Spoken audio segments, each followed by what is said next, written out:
While many fans are arguing whether the real hero of Lord of the Rings is really Frodo Baggins, the ring bearer and alleged protagonist, or Samwise Gamgee, his loyal and trusted friend who embodies this alleged great deed himself. However, the real hero is neither. Sauron is the real hero of Lord of the Rings. Sauron is the one who knew everything about the ring as its maker. Duh, that is why it's called Lord of the Rings. He's a titular character. He made the whole story. And the Hobbits are just pawns, because it's really all about Sauron, and the Hobbits are just puppets trying to destroy his whole scheme. While the Hobbits just came out in the Third Age, Sauron has been around forever. Somehow, the Hobbits just decided to have their little party while Sauron really stuck around through all of Middle-earth. Hobbits, they're just little creatures anyways, thinking they could use Sauron's ring to make temporary adjustments. Meanwhile, Sauron knew to find the men easier to sway than the elves. He just figured who was easier to obtain to listen to him. So what can possibly go wrong with that? The One Ring is a great device. It makes you invisible and is the truest gift ever given to elves and men. After all, his name is Annatar, the Lord of Gifts. Duh. He even fought for the ring during the War of the Men and Elves. How could the elves and men not see and understand the power of Sauron?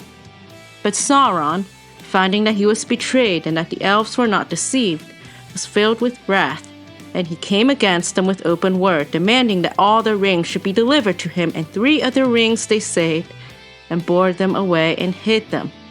Poor guy, Sauron just wanted to gather the rings of power and give them to elves and men who just won't listen to him.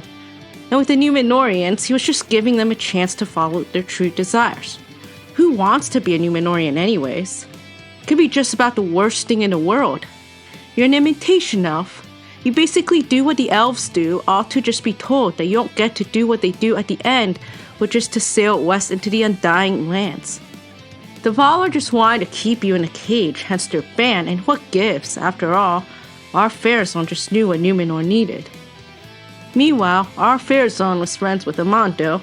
While he knew Amandil was an elf friend, he didn't know what that entailed. After all, you have to die anyways. Who wants to do that?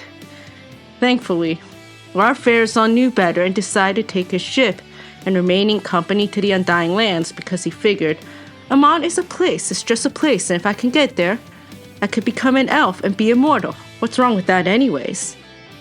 And lastly, Bilbo should have never found the One Ring.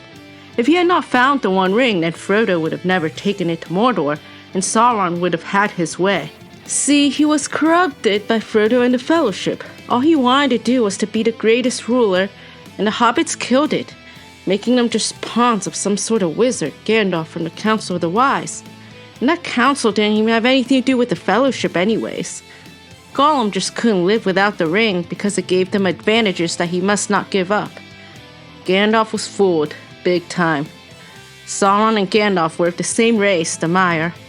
Gandalf was just too much of a goody two-shoes to find his own path, while Sauron was able to forge his own path. That's really just the root of it all. The end.